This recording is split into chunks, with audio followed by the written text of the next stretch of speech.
ठीक है, स्टार्ट करते हैं money and credit. Money and credit chapter start करने से पहले हमें ये देखना है what is the importance of money. आज हम स्टार्ट करने जा रहे हैं मनी एंड क्रेडिट चैप्टर। इस मनी एंड क्रेडिट चैप्टर में हम लोग सबसे पहले जानने की कोशिश करेंगे व्हाट इज़ मनी, पैसा क्या है। ठीक है, पैसा क्या है। ध्यान दीजिए, मनी एंड क्रेडिट ये चैप्टर बहुत ही इंपॉर्टेंट है और इंटरेस्टेड चैप्टर भी है। पता है क्यों? क्योंकि आज क्या है, आज के समय में कौन बोला था हमसे, कोई एक बोला था ना, सर सबकी ख्वाहिश की है पैसा कमाना, बस रास्ते अलग अलग हैं। ठीक है, तो उसी मनी के बारे में हम लोग पढ़ने जा रहे हैं और जानने की कोशिश करेंगे व्हाट इज मनी, पैसा क्या होता है। आज हम अपने चारों ओर देखें तो हम लोग हर जगह देखते हैं तो हमें क्या देखने को मिलता है, तो हमें देखने को मिलता है कि हम पैसे से ही खरीद करते हैं। कोई भी चीज़ें खरीदनी हो पैसे से, कोई बेचा जाता है तो भी पैसे से। तो ये जो खरीद और बेच अर्थात सेल एंड बाई का काम कर रहे हैं, सब पैसे से काम कर रहे हैं। तो ये पैसा क्या है, तो पैसा क्या है, तो पैसे को अगर देखा जाए तो अब इसी चीज़ को हम समझने जा रहे हैं कि पैसा क्या है। ठीक है, स्टार्ट करते हैं। पैसा क्या है, देखिए पैसे को अगर देखिएगा तो पैसा ये क्या है, money as a medium of exchange. Money क्या है, it's a medium of exchange, इसे मीडियम ऑफ एक्सचेंज कहा जाता है।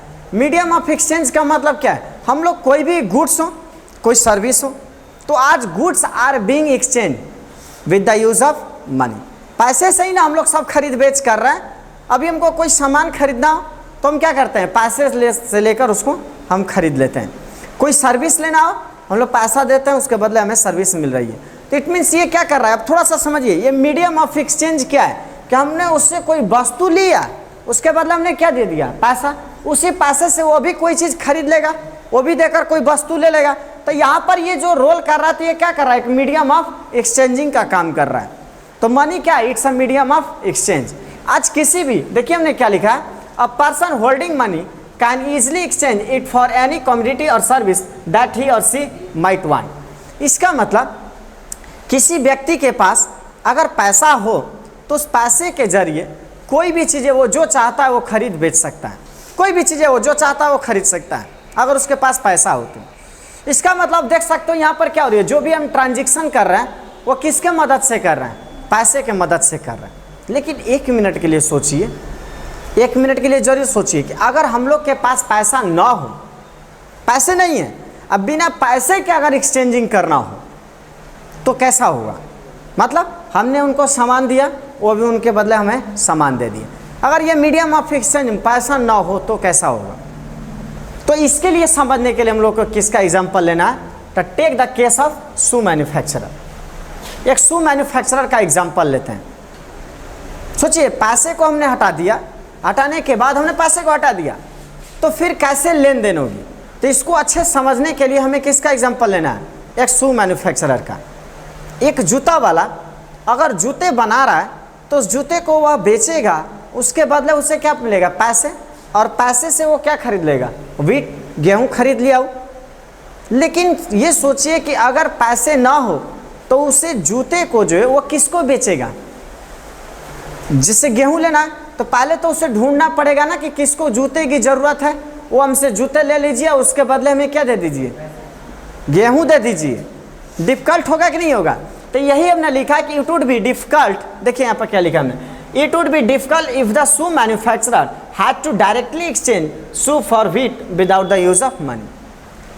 अगर उस जूते वाले को बिना पैसे का यूज किए अगर उसे गेहूँ खरीदना है तो उसे बहुत ज़्यादा कठिनाई होगी कि पहले उसी समय उसे खोजने की ज़रूरत पड़ेगी कि ऐसा कौन सा व्यक्ति है जिसको जूते की ज़रूरत है, ताकि मैं उसे जूते दे दूं और उसके बदले वो मुझे गेहूं दे दे।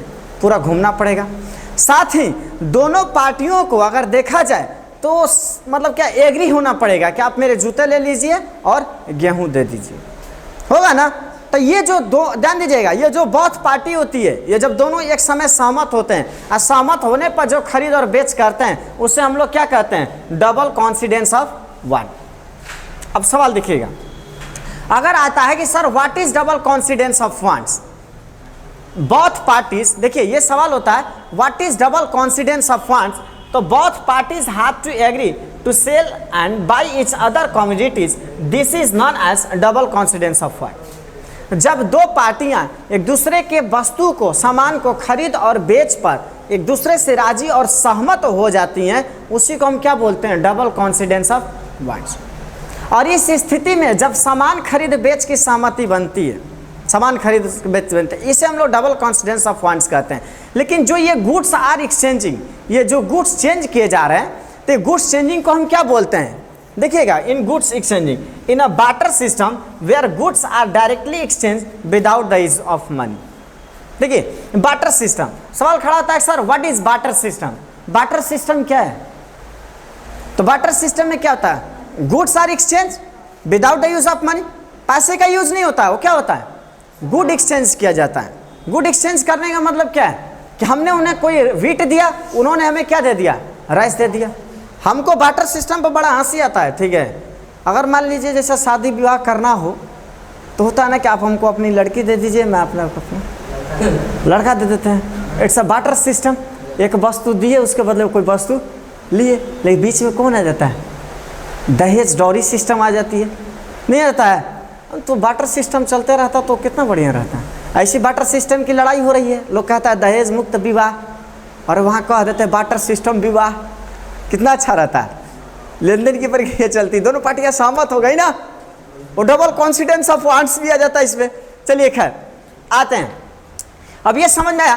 तो हमने यहाँ पर क्या देखा कि एक शू मेकर को, अगर एक शू मेकर को डायरेक्टली अपनी कोई वस्तु सेल करनी है तो उसे कितनी दिक्कत हो रही है, डायरेक्ट उसे एक्सचेंज करना है।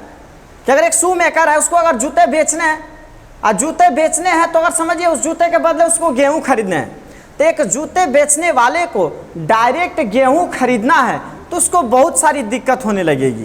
पहली प्रॉब्लम आएगी तो उसको जो है उसी समय किसी को जूते की ज़रूरत हो, वैसे किसान को ये बेचेगा तब उसके बदले गेहूं मिलेगा। दूसरी बात, दोनों पार्टियों के बीच सहमत दिखाई देनी चाहिए। तो ये जो समस्याएं आ जा रही हैं, जबकि वही अगर पैसा बीच में आ जा रहा है तो वो क्या कर रहा है, शू मेकर तुरंत जो है पैसे से उसने जूते को जो है पैसे पर बेच दिया, और उसी पैसे से किसी भी दुकान से जाकर क्या कर लिया, गेहूं खरीद लिया।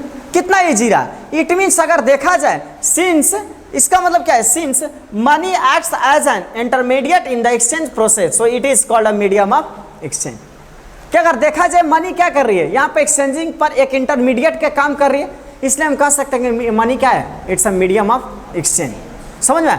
अब सोचिए मनी जब मीडियम ऑफ एक्सचेंज है तो मनी से, जिस पैसे से हम मीडियम ऑफ एक्सचेंजिंग जो खरीद बेच का काम कर रहे हैं, बहुत सारी समस्याओं से दूर जा रहे हैं, तो ये पैसे आज कितने रूप में मिलते हैं हम लोग को, ये हमारे साइड में कितने पैसे हैं, किस रूप में है, ये हमें समझने की जरूरत है कि पैसे कितने रूप में है, ताकि ये समझे जाए, ताकि हम उस पैसे तभी ना समझेंगे।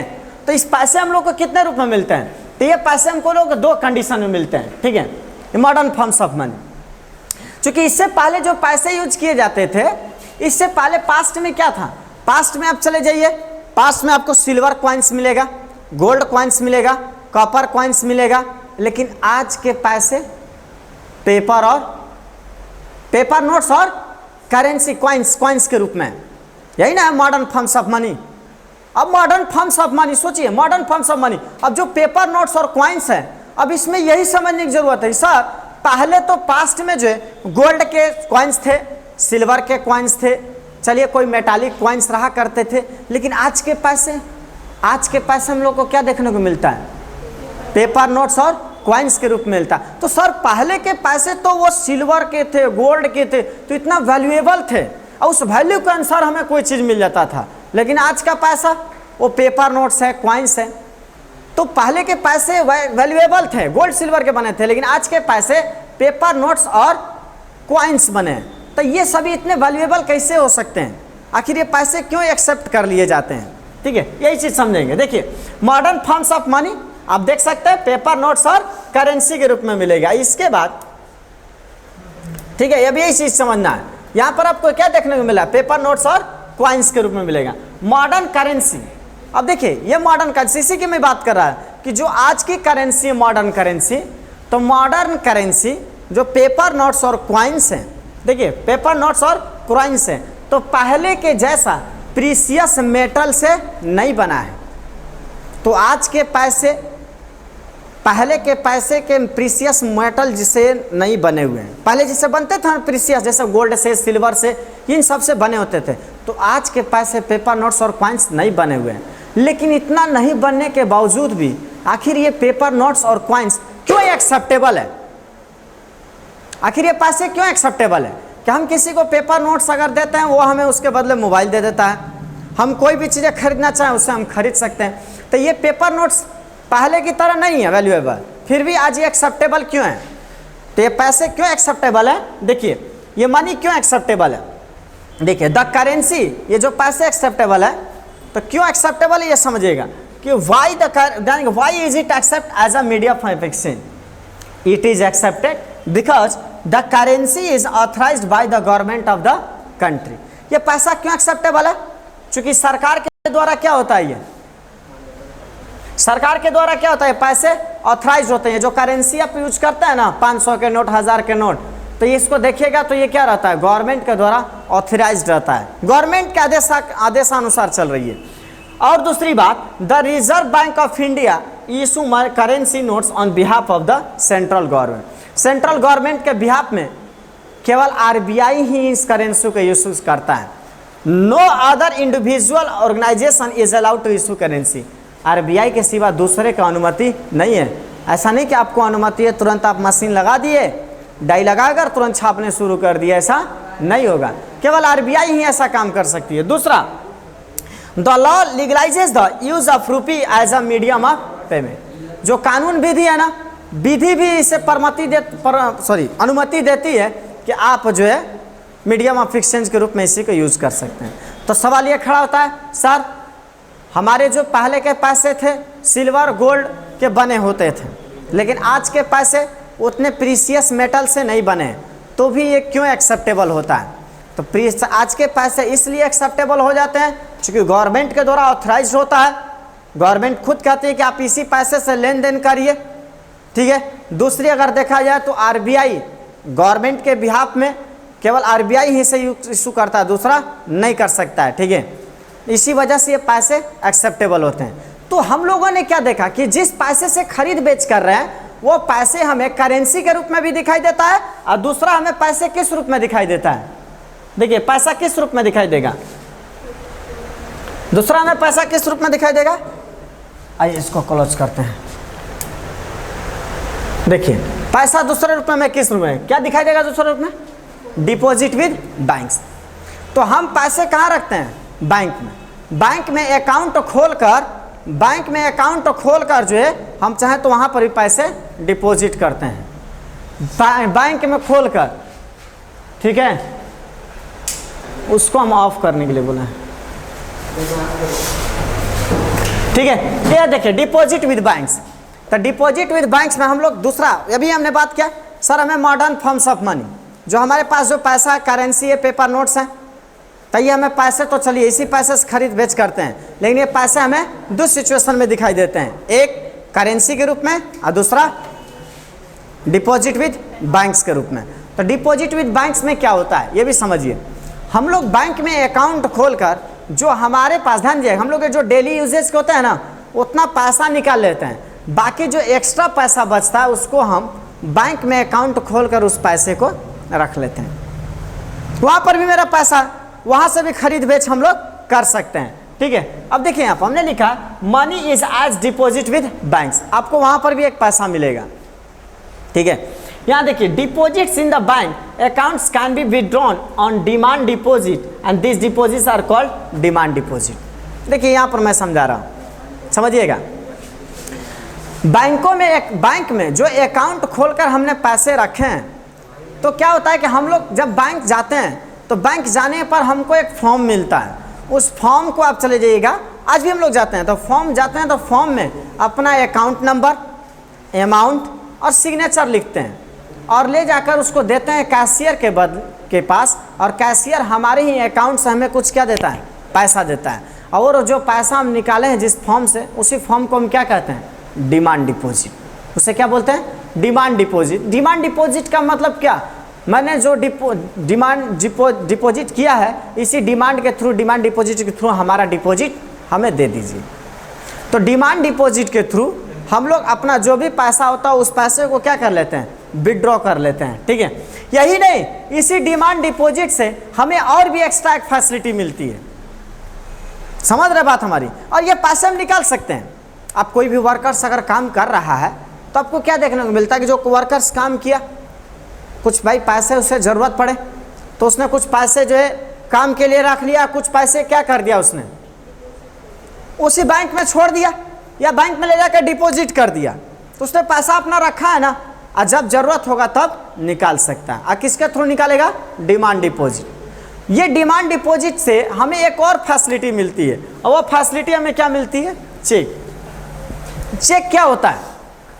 अ cheque is a paper instructing the bank to pay a specific amount from the person's account to the person in whose name the cheque has been issue.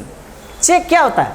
Check is a paper where, ध्यान दीजिए, check क्या होता है? एक paper होता है जिसमें bank को इंस्ट्रक्ट किया जाता है, भैया हम जिसको साइन कर रहे हैं, हम जिसका नाम लिख रहे हैं चेक पर, कृपया हमारे अकाउंट से उस व्यक्ति को पैसा दे दीजिए।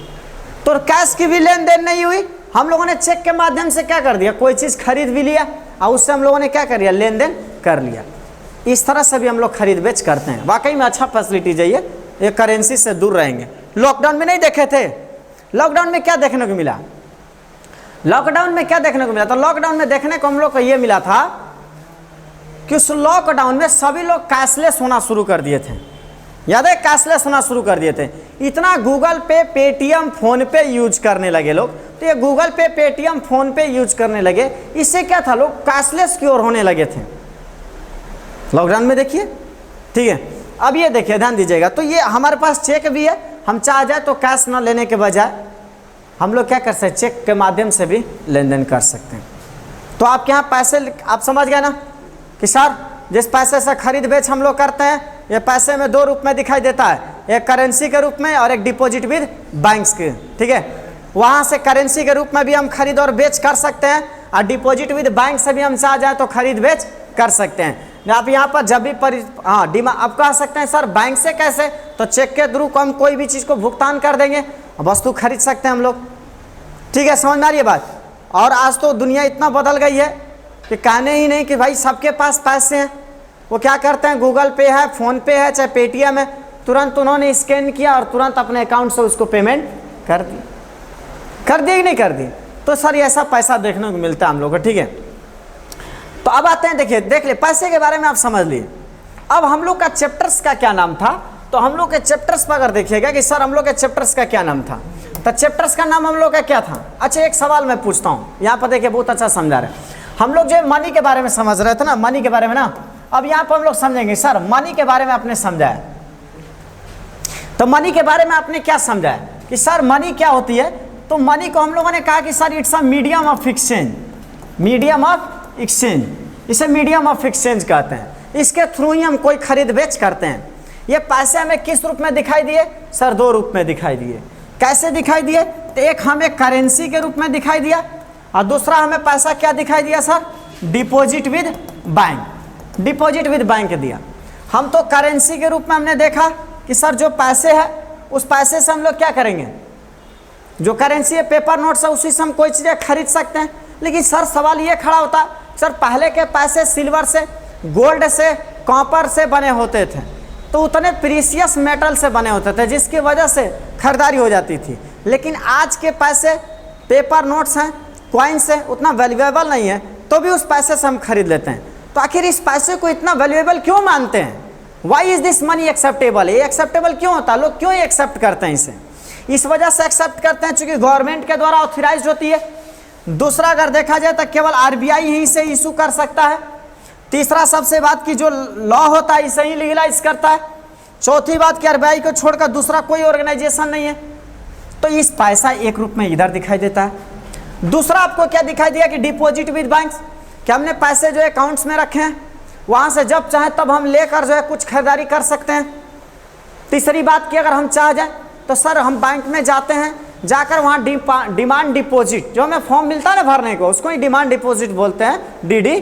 तो वहाँ से जो हम लोग जो भी मैं बता दे रहा हूँ, समझिएगा। आज बैंक में अगर हम चले जाएं, हमें पैसे अपने अकाउंट से निकालने हैं, तो हम क्या करते हैं कि तुरंत जाते हैं, एक फॉर्म लेते हैं, उस फॉर्म पर अपना नेम लिखेंगे, अकाउंट नंबर लिखेंगे, जो अमाउंट चाहिए वो लिखते हैं, नीचे साइन लिखते हैं, और जाकर कैशियर को देते हैं, वो उसके बदले हमें पैसा दे देता है। तो इस सिस्टम को हम क्या कहते हैं, डिमांड डिपॉजिट। जो हमने फॉर्म भरा उसे क्या बोलते हैं, डिमांड डिपॉजिट, उसे डीडी बोलते हैं, ठीक है। तो साथ ही डिपॉजिट के द्वारा एक चले जाएगा चेक सिस्टम भी हमें मिलता है। चेक सिस्टम सब लोग क्या करते हैं कि चेक सिस्टम से भी चाहे तो पैसा हम निकाल सकते हैं। लेकिन एक सवाल है, हम लोग के पास पैसे कैसे आते हैं, कोई बताएगा? कोई बताओ हम लोग के पास पैसे कैसे आ जाते हैं? देखो मैं समझा रहा हूं, समझना, पैसे कैसे आते हैं। ये आरबीआई है, reserve bank of India. RBI reserve bank of India सभी बैंकों को, चाहे पीएनबी बैंक हो या एसबीआई बैंक हो, देखिएगा ये एसबीआई बैंक हो चाहे आपका एक्सिस बैंक हो, कोई भी बैंक हो, आरबीआई इन सभी बैंकों को एक रेपो रेट पर, उसको क्या बोलते हैं, रेपो रेट पर, इन्हें रेपो रेट पर पैसे देती है, कैश देती है। जैसे हम लोग पैसे कर्ज लेना होता है बैंक से, तो बैंक से कर्ज लेने के लिए हम लोग क्या रखते हैं, कर्ज कुछ ना कुछ रखेंगे, लेते हैं ना, कर्ज नहीं लेते हैं हम लोग।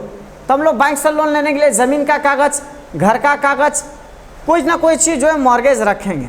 तो उसी तरह आरबीआई के पास ये भी बैंक इनको कुछ मॉर्गेज रखते हैं। रखने के बाद आरबीआई इनको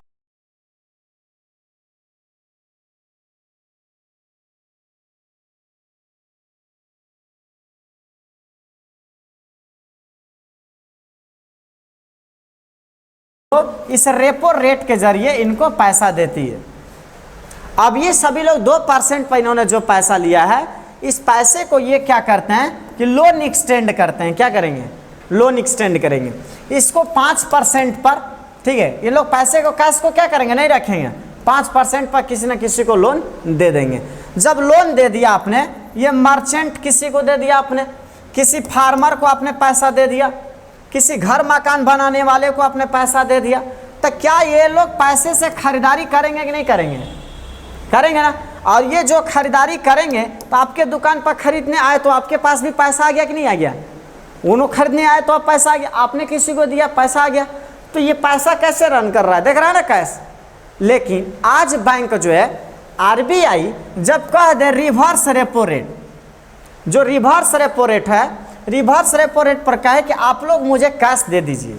यहाँ पर बहुत बढ़िया चीज़ समझना है कि अगर आरबीआई ने 2% रेपो रेट पर, एग्जाम्पल के तौर पर मैं समझा रहा हूँ, आरबीआई रेपो रेट घटते बढ़ते रहता है, आरबीआई ने 2% रेपो रेट पर सभी बैंकों को पैसा दे दिया, तो सभी बैंकों के पास पैसा आ गया। और जब सभी बैंकों के पास पैसा आ जाता है तो बैंक क्या करते हैं, कैश रखते नहीं है, वो क्या करते हैं, पूरा पैसा लोन में बांट देंगे। जब पैसा लोन में बांट देंगे, जब सबको लोन मिलने लगेगा तो ये पैसा क्या होगा, सभी के पास पहुंच जाएगा ना, सभी के पास पैसे पहुंच जाएंगे। और जब सबके पास पैसा हो जाएगा तो सब लोग क्या करेगा, खरीदारी करना शुरू कर देगा। तो जब खरीदारी, सबके पास पैसा आ गया, अब ये सोचिए, सबके पास जब पैसा आ गया, सब खरीदारी करने लगेगा, तो वह मार्केट से वह वस्तु कम होने लगेगा कि नहीं होने लगेगा, होने लगेगा ना, क्योंकि पैसे सबके पास हैं। तो वस्तु तेजी से खरीदाएगा कोई भी चीज़ें, और जब खरीदाएगा बहुत तेजी से, तो उस वस्तु की वैल्यू क्या हो जाएगी, बढ़ जाएगा। तो लोग क्या बोलेगा कि महंगाई आ गया। आज यही चल रहा है। लेकिन महंगाई कैसे कंट्रोल करना है, अगर आज आरबीआई कह दे कि मैंने जितना पैसा आप लोग को दिया है ना, मेरा कैश वापस करिए, रिवर्स रेपो रेट, मुझे मेरा कैश वापस करिए। अगर आज आरबीआई रिवर्स रेपो रेट लगाकर, ठीक है, या आरबीआई अपने सभी कैशों को लेना शुरू कर दे, अगर आरबीआई आज सभी कैशों को लेना शुरू कर दे, क्या आपको लगता है कि क्या बैंक किसी को, जब कैश पूरा दे देगा तो बैंक के पास पैसा रहेगा, और जब पैसा नहीं रहेगा तो क्या कोई लोन लेगा, और जब लोन नहीं लेगा तो कोई काम शुरू होगा, किसी के पास पैसा जाएगा, और जब किसी के पास पैसा नहीं रहेगा क्या कोई खरीदारी करेगा, और जब खरीदारी नहीं करेगा तो मार्केट में जो प्रोडक्शन हो रही है, जो वस्तु है वो बनी रहेगी। तो जब वस्तु ज़्यादा हो जाएगा तो उसकी दाम, तो लोग कहेगा कि महंगाई बड़ी कंट्रोल है, नरेंद्र मोदी के सरकार में बहुत तेज़ महंगाई हो गया है, और ये देखिए पैसे का चलन ज़्यादा हो गया है, उसको अभी कंट्रोल कर लिया जाएगा, महंगाई कंट्रोल हो जाएगा। नहीं समझे मेरी बात, अभी समझ गया। तो ये पैसे हमारे पास ऐसे आते हैं और पैसे ऐसे ही कंट्रोल कर लिए जाते हैं। समझ में आ गया बात मेरी, अब आ जाइए। जब आ जाते हैं, जब पैसे के बारे में सीख लिए, अब देखिए चैप्टर में हम लोग को यही सीखना था सर पैसा, और पैसे के बाद हम लोग को क्या सीखना है, क्रेडिट। क्रेडिट का मतलब हम लोग को किसके बारे में अब सीखने जा रहे हैं, लोन। क्रेडिट का मतलब क्या, लोन, ठीक है, क्रेडिट या लोन। अच्छा कभी ये देखा सभी लोगों ने, कभी लोगों ने जो है, कभी किसी ने नहीं देखा है बैंक, कभी मोबाइल में मैसेज वैसेज आता है, तो मैसेज आता है तो मैसेज आते हुए क्या करता है बैंक, कभी मैसेज देखना, ऐसे मोबाइल आएगा ना, मोबाइल में कभी मैसेज देखो, एक मैसेज आता है क्रेडिट और एक मैसेज आता है डेबिट। तो क्रेडिट का मतलब क्या होता है और डेबिट का मतलब क्या होता है। अगर पैसा, हाँ क्रेडिट और डेबिट नहीं देखें तो क्रेडिट का मतलब क्या हुआ और डेबिट का मतलब, समझ में आ रहा बात हमारी।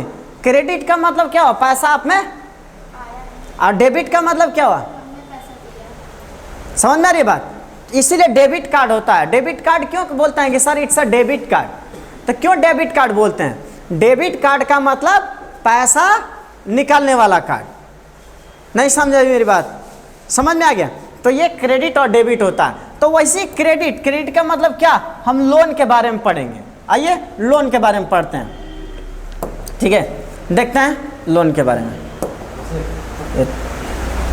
चलिए आइए लास्ट में देखते हैं क्रेडिट। अब देखिए क्रेडिट यही है ना, डिपॉजिट विद बैंक्स। इसके बाद देखिए, इसके बाद चैप्टर में हमारा लोन एक्टिविटीज ऑफ बैंक्स, ठीक है।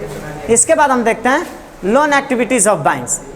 तो लोन एक्टिविटीज का मतलब क्या हुआ, क्रेडिट। अब देखिए वहीं तक हम लोग पैसे के बारे में पढ़े, अब किसके बारे में पढ़ने जा रहे हैं, लोन एक्टिविटीज के बारे में। अच्छा ठीक है, अब सवाल खड़ा ये होता है, जवाब दीजिएगा। बहुत सिंपल सवाल पूछते हैं। तो सवाल क्या हम लोग पूछते हैं, तो सवाल में जो है, अगर एक सवाल पूछना है इसका जवाब देना। किधर गया मेरा,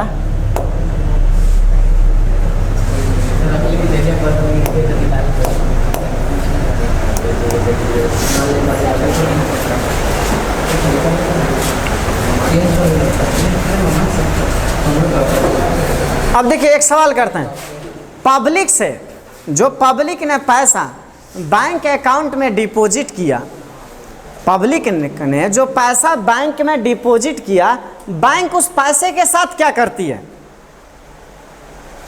ये सवाल है। सभी पब्लिक ने बैंक में पैसा डिपॉजिट कर दिया, तो बैंक जो है उस पैसा के साथ क्या करेगी, बताइए, कोई बता दे। कि अगर सभी लोगों ने, अगर सपोज मान लीजिए अगर ये बैंक्स है, तो बैंक्स ने जो क्या किया, सभी पब्लिक जाकर बैंक में पैसा जमा किए, तो पैसे के साथ वो बैंक जो है उस पैसे के साथ क्या करती है, उस पैसे का क्या करेगी, क्या पैसा अपने पास रखेगी, नहीं। बैंक क्या करती है, पब्लिक से लिए हुए उसी डिपॉजिट मनी को लोन में एक्सटेंड कर देती है। लोन में एक्सटेंड करने का मतलब क्या हुआ, वो सबको लोन ऑफर कर देती है। और जब जो लोन देती है, ये ध्यान दीजिएगा, उस पैसे के साथ क्या करेगा, ये लोन दे देगा। अभी ये क्यों इधर तो भागने लगा, चलिए आइए, पैसे के साथ क्या करेगा, देखिए लोन एक्सटेंड कर दिया उसने। जब ये इसने लोन दिया, तो इस लोन से ध्यान दीजिएगा, यहीं पर कहाँ समझना है, लोन एक्टिविटीज विद बैंक्स। तो लोन एक्टिविटीज विद बैंक्स का मतलब क्या हुआ, बैंक ने क्या किया, लोगों से पैसा लिया, कहा कि मैं उसी पैसे पर आपको क्या दूंगा, इंटरेस्ट दूंगा, आपका पैसा सिक्योर रखूंगा। तो इंटरेस्ट तो घर से वो देगा नहीं, तो बैंक उसी डिपॉजिट मनी को लोन में एक्सटेंड कर देता है, वो लोग दूसरों को लोन दे देता है, और उसी लोन से ध्यान दीजिएगा हाई इंटरेस्ट करता है।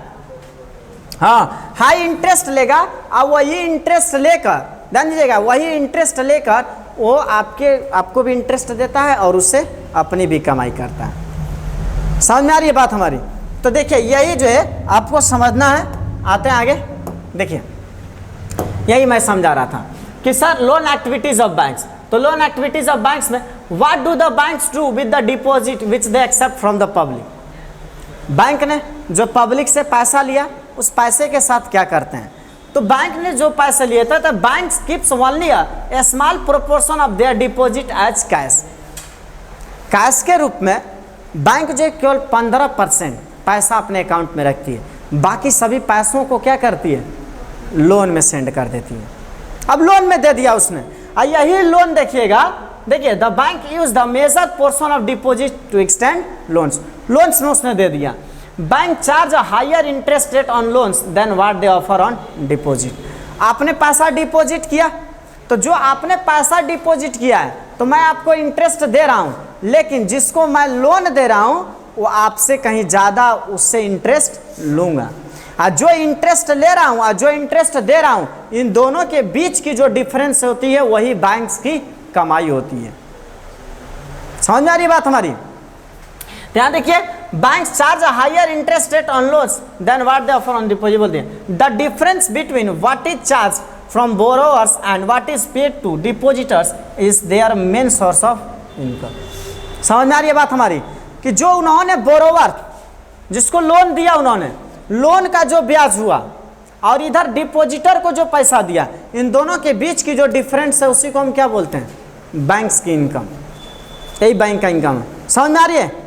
Loan activities of bank. Bank loan के लिए क्या करता है? डिपॉजिटर जितने उनके पैसे को क्या करता है? लोन में एक्सटेंड कर दिया, और लोन में एक्सटेंड करने के बाद उसने क्या कर दिया? उस पर इंटरेस्ट लगाया, उनसे इंटरेस्ट लिया, उनको दिया, और जो बचा अपने पास रखा। यही उनका जो है इनकम हो। ठीक है, आगे आते हैं।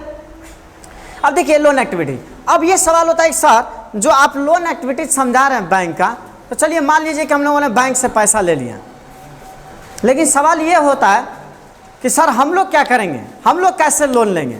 हम लोग का भी अगर इच्छा होगा कि सर हम लोग का भी लोन ले लें, तो लोन हम कैसे लेंगे? सपोज मान लीजिए हम ही को लोन लेना है, तो हम कैसे लेंगे? हम भी तो कर्ज ले सकते हैं ना। आखिर क्या स्थिति सर, क्या कर्ज लेने के लिए क्या करना पड़ेगा हमको, ताकि हम भी आसानी से कर्जा ले लें, भले ना भरे? वो नीरव मोदी थे ना। हाँ, लेकिन ये बड़ा दुखदाई है, बड़ी दुखदाई है। छोटे लोग को आज भी मैं देखता हूँ, बैंक वाले क्या करते हैं ना, 1-2 लाख रुपए कर्ज हो तो उससे पैसा लेने के लिए उस पर ऐसा ऐसा दबाव बनाएंगे, उसके घर जाकर बैठ जाते हैं। जो बैंक वाले होते हैं, छोटे किसानों को कर्ज दे देते हैं, तो अब उनके पास कोई मजबूरी आ गई, अब भरने में थोड़ी दिक्कत होने लगी, तो बैंक वाले जो है इन छोटे टाइप जो 1 लाख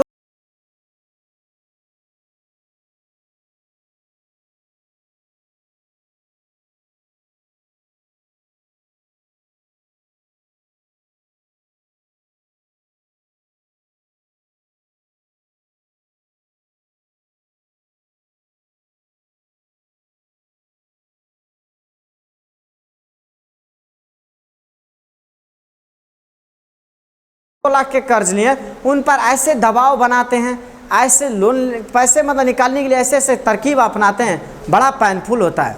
बट लेकिन जो ये 1000 करोड़, 10,000 करोड़, 40,000 करोड़, कोई कितने करोड़ लेकर भाग जा रहा है, उन सब लोग की वहाँ पर हालत खराब हो जाती है। अब पहले तो बैंक जो है, अगर बैंक की अगर बात करें, बैंक तो पहले छोटे लोग को, किसान लोगों को, छोटे लोग को कर्ज देती ही नहीं है। वो इतना डॉक्यूमेंटेशन के लिए दौड़ाएगा सब ना, क्या ये बताएं। खैर चलो, हमको लेना भी नहीं है और जानना भी नहीं है। आइए, 2 डिफरेंट क्रेडिट सिचुएशन। अब इसी लोन को समझते हैं। ये जो लोन है ना, इसके 2 डिफरेंट क्रेडिट सिचुएशन होते हैं। लोन अगर आपने ले लिया, काम के लिए लिया, काम में सफल हो गए तो बड़ा फायदामंद हुआ, और नहीं सफल हुए बड़ा दर्दनाक होगा। ठीक है, देखिए क्रेडिट लोन्स क्या है? तो सर क्रेडिट का मतलब loans refers to an agreement in which the lender supplies the borrower with money, goods और services in return for the promise of future payment.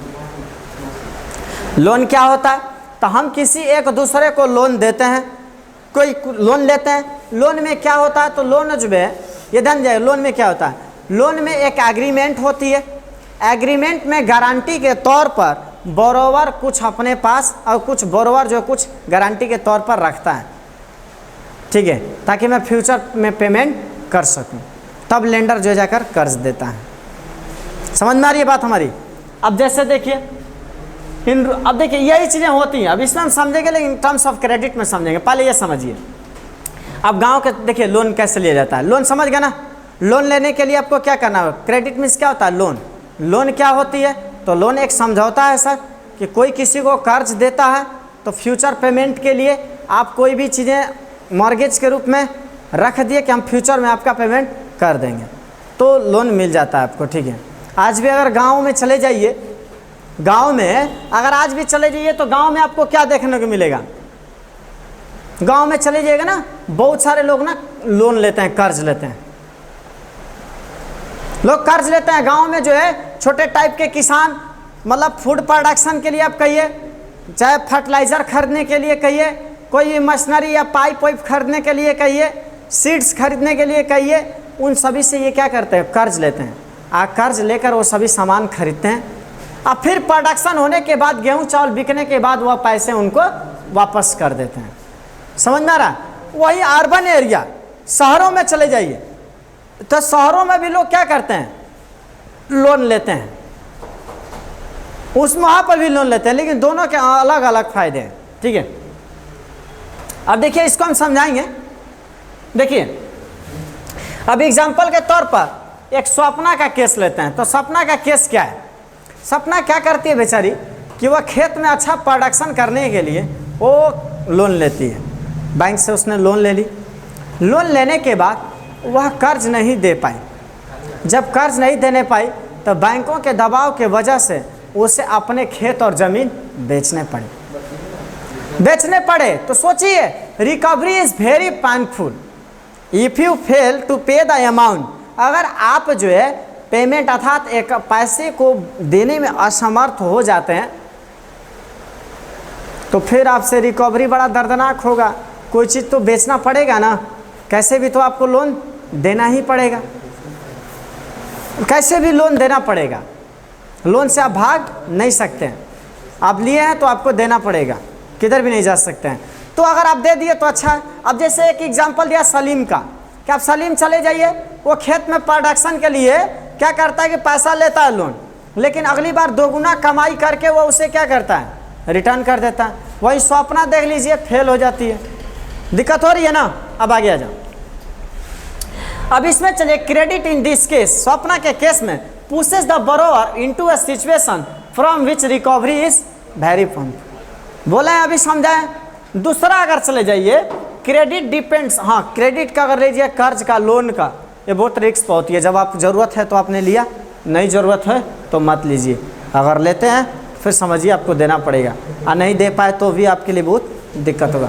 तो आपने यहाँ पर क्या देखा? हम भाई पूरा रिकवर एक बार समझाऊंगा पूरा तरह से, ये समझना, ठीक है। तो यहाँ पर लोगों ने क्या देखा? दो मतलब डिफरेंट सिचुएशन दो बन रहा है ना, लोन के दो डिफरेंट सिचुएशन बन रहे हैं। अगर आपने लिया तो अच्छा, लिया और दे दिए तो अच्छा, और नहीं लिए ले लिए लेकिन अगर नहीं दिए तो रिकवरी बड़ा पेनफुल हो जाएगा। अब देखिए, तो हम लोग सर लोन कैसे लेंगे? छोड़िए ना, यहाँ पर देख सर लोन कैसे लेंगे? हम लोग पेमेंट कर देंगे। जब बेनिफिट है इस क्रेडिट से, क्रेडिट लोन से बेनिफिट है कि हम लोन लेकर चाह जाए तो अच्छा प्रोडक्शन करते हैं, और उस प्रोडक्शन से हम लोग क्या करते हैं? अच्छा कमाई कर सकते हैं। नो डाउट इसमें अच्छा कमाई कर सकते हैं। तो जब क्रेडिट इतना अच्छा है तो कोई सर आइडिया बताइए ना, हम भी लोन लेना चाहते हैं। तो लोन के क्या है? देखिए यहाँ पर टर्म्स ऑफ क्रेडिट, क्रेडिट के टर्म्स। तो क्रेडिट के टर्म्स क्या होते हैं समझिएगा यहाँ पर। Terms of credit, terms of credit का मतलब लोन के कंडीशन। तो लोन के कंडीशन क्या है? पहला, लेंडर्स में डिमांड कोलेट्रल। पहला, लेंडर्स जो है यहाँ पर समझिएगा, बहुत अच्छा चीज़ है। और लोन किसी को लेना है? नहीं लेना किसी को? उनको नहीं पता लोन भी लेना है, ठीक है। तो लोन लेने के लिए क्या कंडीशन है ये समझ लो। पहले लेने से पहले ये समझना होगा। तो देखिए कि पहले कर्ज देने वाला लेंडर से आपसे कोलेट्रल डिमांड कर सकता है। सवाल ये होती है sir what is collateral? Collateral क्या होता है? कोलेट्रल का मतलब बंधक। बंधक का मतलब यह होता है, देखिए बंधक में कि collateral is an asset that borrower owns such as land, building, vehicle, livestock deposit with banks and uses this as a guarantee to lender until the loan is repaid। ठीक है, तो पहला कंडीशन यही बाबू, कोलेट्रल क्या होता है पहले ये बता देते हैं। कोलेट्रल का मतलब होता है बंधक, मॉर्गेज।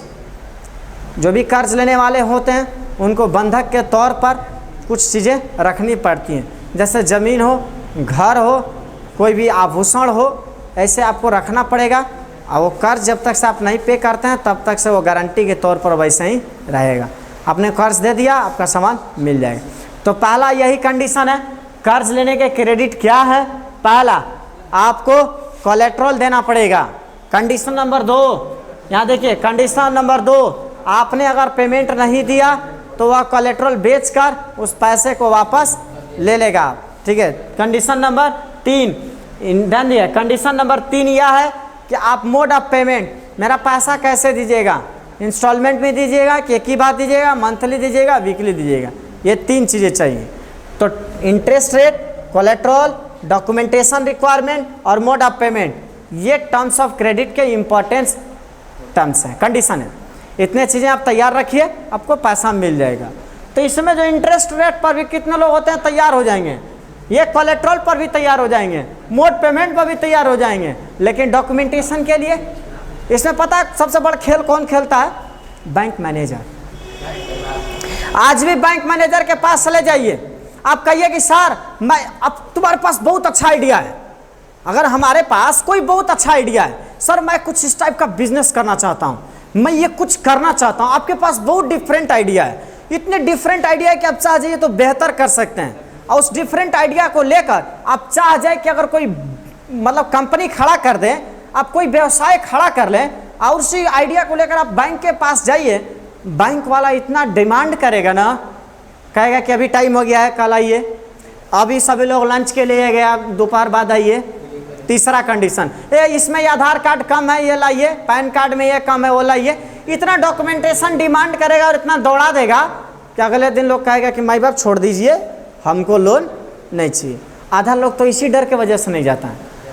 इसी वजह से कहावत है, कहावत है कि भारत में आइडिया की कमी नहीं है, लोगों के पास एक एक स्वरोजगार, एक नया नया क्रिएटिविटी, एक नई सोच, एक नई तकनीक, नए जुगाड़, बहुत सारा चीज़ें, और ये सब के सब आइडिया आज भी सब कब्र में जा रहे हैं या मर के खड़ के घाट पर कहीं जला दिए जा रहे हैं, सब पड़ गए हैं आइडिया। तो कब का लोग विकसित हो गया था जी। ठीक है, आ जाइए, ये समझ में आया आपको हम लोग को क्या चाहिए टर्म्स ऑफ क्रेडिट में। Next loans. अब देखिए, अगर कोई कर्ज जो है, अब ये कर्ज इसमें देखिए, एक तरफ बैंक लोन देती है, दूसरे साइड में लोन्स हम चाह जाए तो कोऑपरेटिव लोगों से ले सकते हैं। कहेगा सर कोऑपरेटिव लोग क्या होते हैं? तो हम जैसे मार्केट में रहते हैं ना, तो मार्केट में 10 दुकानदार लोग, इंडस्ट्री में रहते हैं तो 10 इंडस्ट्री वाले। समझ में आ रही है बात हमारी?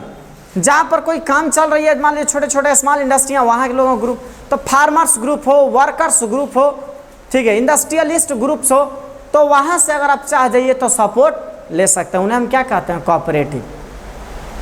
हम लोगों के साइड में कोई कोऑपरेटिव बनाए ना, 10 दुकानदार लोग मिलकर कोऑपरेटिव बन जाए, और जब ज़रूरत पड़ेगा तो 10 में से जिसको पैसे की ज़रूरत है वो पैसा उसमें से ले लिया, अपना काम कर लिया। लेकिन पता चला कि 2 दिन में अपने ही में मारपीट कर लेगा, सब अपने ही में मारपीट कर लेगा, अपने तो पहले सही से रहे साहब। खैर, तो कोऑपरेटिव से लोन ले सकते हैं। बिसाइड्स बैंक, देखिए बैंकों को छोड़कर अगर आप बैंक जो है लोन लेना चाहते हैं रूरल एरिया में, तो उसके लिए सबसे बड़ा चीज क्या है? कोऑपरेटिव। कोऑपरेटिव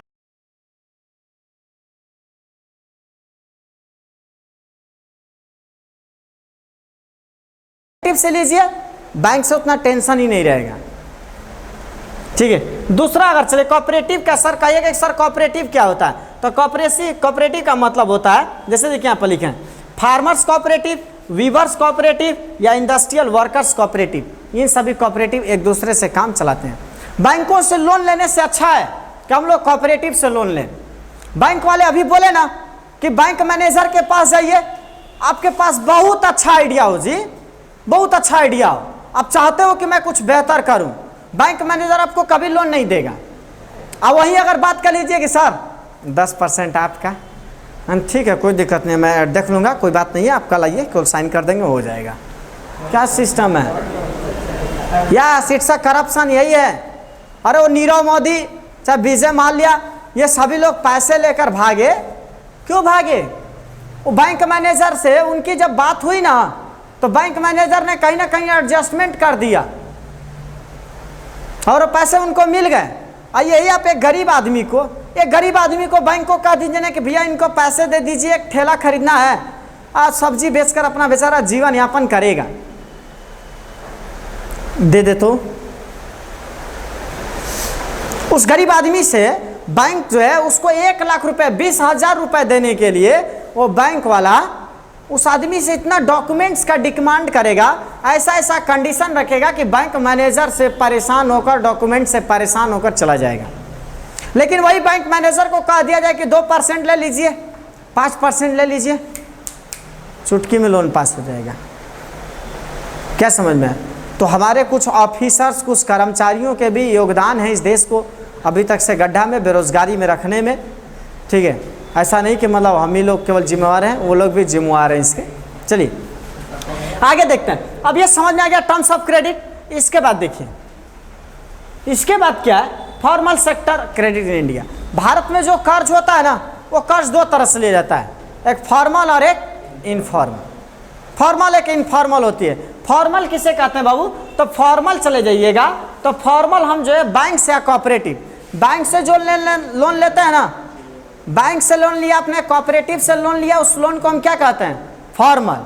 और जो घर परिवार रिश्तेदार में कोई हम अपने दोस्त से ही मांग लिए, कोई दोस्त परिवार में ही किसी से आपने मांग लिया, तो ये जो घर परिवार रिश्तेदार से आप मांग रहे हैं, इस लोन को क्या कहेंगे हम लोग? इनफॉर्मल। तो लोन 2 तरह से होते हैं। लेकिन देखिए फॉर्मल क्या होता है और इनफॉर्मल क्या होता है, दोनों में डिफरेंस शो करना पड़ेगा। मैंने खैर बताया भी है, दोनों पर देखिए लोन लेना पड़ता है। तो लोन अगर आपने लिया तो फॉर्मल और इनफॉर्मल दोनों में क्या डिफरेंस है? कोई बताएगा हमको दोनों में क्या डिफरेंस है? अगर सवाल खड़ा हो जाता है यहाँ पर कि sir what is difference between formal and informal, formal और इनफॉर्मल में क्या अंतर क्या है? ठीक है, फॉर्मल और इनफॉर्मल में क्या अंतर है? तो देखिए ये आपका रहा फॉर्मल सेक्टर और ये रहा इनफॉर्मल। चलो अब बताइए फॉर्मल क्या और इनफॉर्मल क्या है? कोई डिफरेंस बताएं? कोई बताएगा फॉर्मल और इनफॉर्मल? देखिए समझिए, फॉर्मल हम ये लोन्स कहां से लेते हैं बाबू? बताइए ये लोन्स कहां से लेते हैं? बैंक से लोन लेते हैं, पहला डिफरेंस हो गया कोऑपरेटिव, इनसे लोन लेते हैं। दूसरा इनफॉर्मल में हम किससे लोन लेते हैं? अपने रिलेटिव फ्रेंड से, इन्हीं लोग से लोन ले लेते हैं। दूसरा अंतर, बैंक से जो लोन लेंगे उसका इंटरेस्ट रेट कितना होगा? उनका इंटरेस्ट रेट कितना होगा? हाई। अगर इनफॉर्मल से लें तो इनफॉर्मल से इनका इंटरेस्ट रेट कितना होगा? गलत, इनसे भी कहीं ज़्यादा, इनसे भी कहीं ज़्यादा, फॉर्मल से भी कहीं ज़्यादा होता है। गांव में अगर हम जाते हैं, घर परिवार में किसी से लोन ले लेते हैं, वो हमसे ब्याज कितना लेता है? 5%, 10%।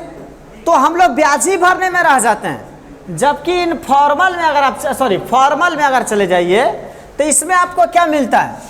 बैंक जो इंटरेस्ट रेट के साथ साथ क्या करती है? इंस्टॉलमेंट भी बांध देती है। नहीं अंतर है? दूसरा आप देखिएगा, तीसरा, अगर इनका जो है, अगर ये बैंक्स का फॉर्मल और इनफॉर्मल इंटरेस्ट रेट, अब इसमें क्या है, इसमें आपको जो है कोई ना कोई चीज़ें मॉर्गेज रखनी पड़ती है। इसमें आपको रखना भी पड़ता है और नहीं रखना भी पड़ता है, दोनों कंडीशन, चूंकि रिलेटिव से लिया आपने। तो ये फॉर्मल और इनफॉर्मल है। समझ आ रही है बात हमारी? तो अब देखिएगा, समझिएगा, अब ये आपने समझा ना फॉर्मल और इनफॉर्मल का, तो ये आपको समझना है कि सर व्हाट इज डिफरेंस। देखिए ये आपको एक चीज़ समझना है sir, what is difference between formal credit और इनफॉर्मल क्रेडिट, कि सर फॉर्मल लोन में क्या अंतर है और इनफॉर्मल लोन में क्या अंतर है। तो फॉर्मल का मतलब क्या है? तो फॉर्मल में हम बैंक से लोन लेते हैं और इनफॉर्मल में रिलेटिव से। इनका इंटरेस्ट तो कुछ अच्छा है, लेकिन इनका इंटरेस्ट रेट सबसे हाई होता है। ठीक है, इतना इंटरेस्ट रेट हाई होता है, समझिए।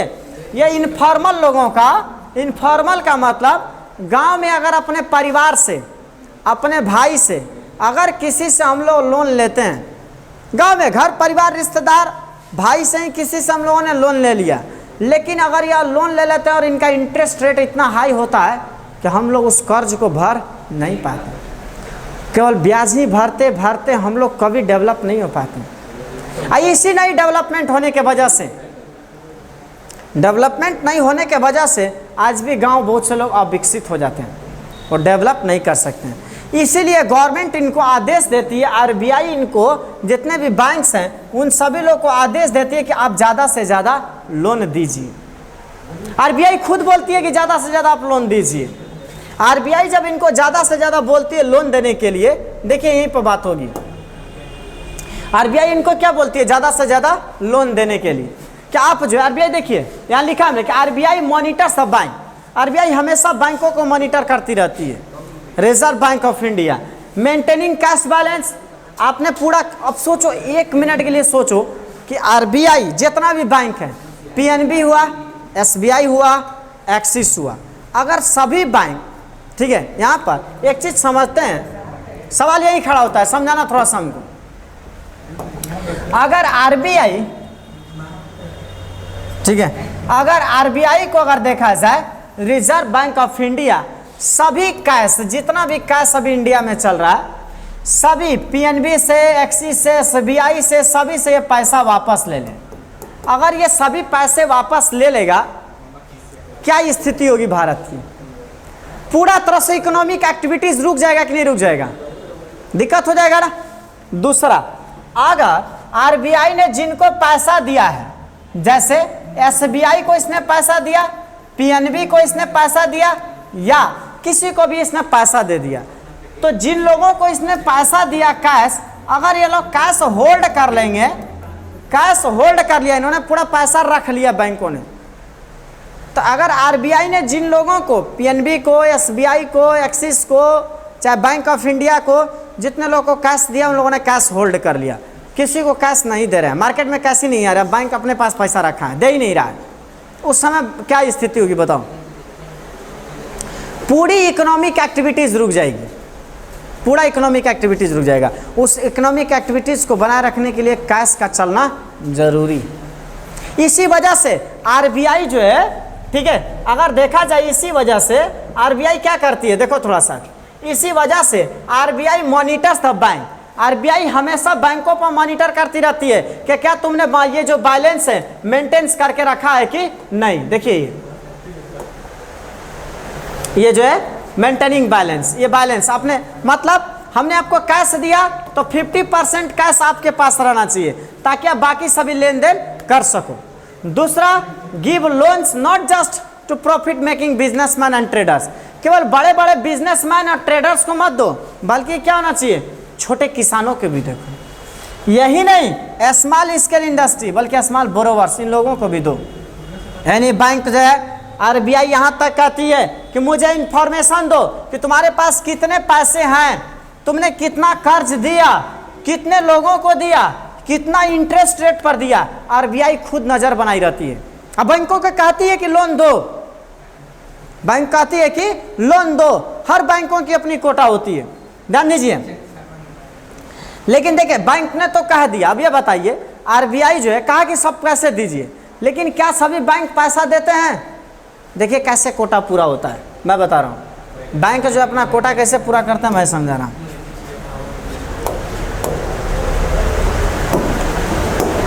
देखो यहाँ पर क्या करती है आरबीआई, देखिए आरबीआई क्या किया, आरबीआई सभी बैंकों पर अपना नजर बनाया हुआ है, ठीक है, सभी बैंकों पर नजर बना लिया कि तुमने कितना लोन पास किया, कितने लोगों को दे दिया।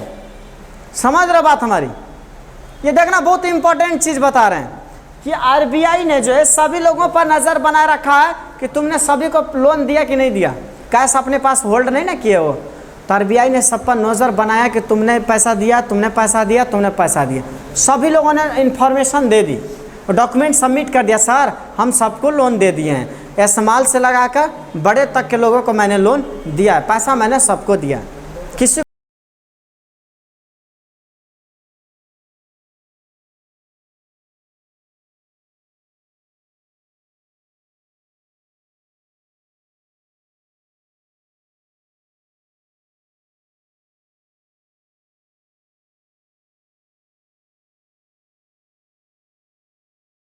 को नहीं मैं छोड़ा, सबको पैसा दे दिया।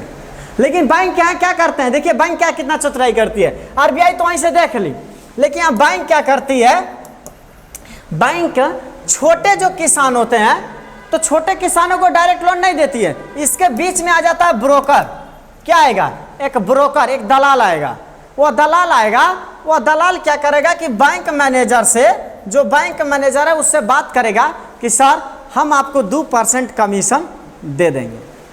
अब उस 2% कमीशन पर ये ब्रोकर क्या किया कि 10 किसानों को लेकर गया, उसने जाकर बात कर लिया कि सर 2% आपका, 8% मेरा, तो 5 आपका और 5 मेरा, ऐसे 5 आपका और 5 मेरा करके 200 किसान को लोन दिलवा दिया। बैंक मैनेजर ने सीधा नहीं दिलवाया। अब सोचिए कर्ज किसने भरना है, इन 10 किसानों को।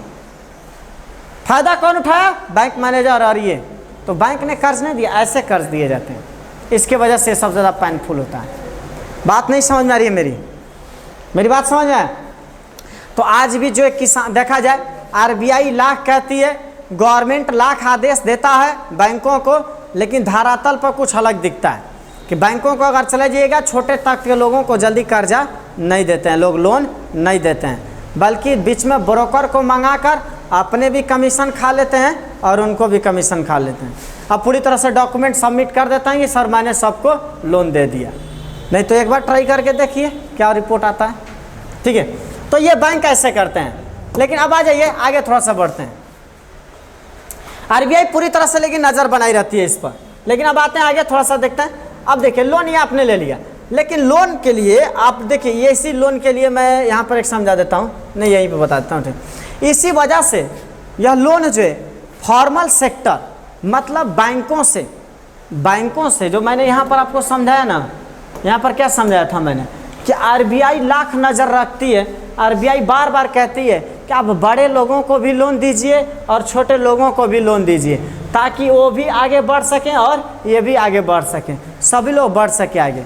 लेकिन बैंक ऐसा नहीं करती है, जिसकी वजह से रूरल एरिया में, देखिए रूरल एरिया में, ग्रामीण क्षेत्रों में चले जाइएगा तो ग्रामीण क्षेत्रों में क्या होता है, ग्रामीण क्षेत्रों में क्या होगा, ग्रामीण क्षेत्रों में जब जानते हैं लोग कि बैंक में जाएंगे ना तो हमसे लोग डॉक्यूमेंट्स बहुत ज़्यादा मांगता है, परेशान करता है, देता नहीं है, लोग भगा देता है, सीधा बोल देता है कि नहीं मिलेगा, जाओ यहाँ से।